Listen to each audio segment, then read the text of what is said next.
حضرت عائشہ رضی اللہ عنہا سے مروی ہے، نبی صلی اللہ علیہ وسلم نے فرمایا، جو شخص 12 رکعت پر پابندی اور ہمیشگی کرے گا، اللہ تعالیٰ اس کے لیے جنت میں گھر بنائے گا۔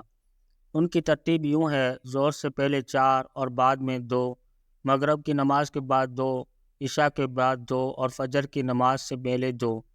سنن نسائی، حدیث نمبر 1796۔ حضرت حبیبہ بنت ابو سفیان رضی اللہ عنہا فرماتی ہیں کہ میں نے رسول اللہ صلی اللہ علیہ وسلم کو فرماتے ہوئے سنا، جو شخص دن اور رات میں فرض نمازوں کے علاوہ 12 رکعت سنت پڑھے گا، اللہ تعالیٰ اس کے لیے جنت میں گھر بنائے گا۔ سنن نسائی، حدیث نمبر 1797۔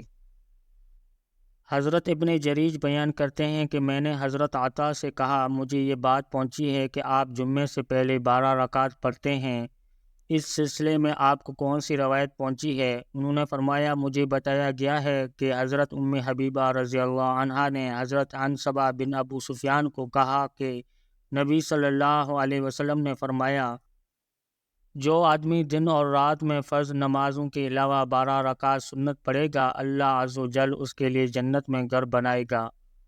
سنن نسائی، حدیث نمبر 1798۔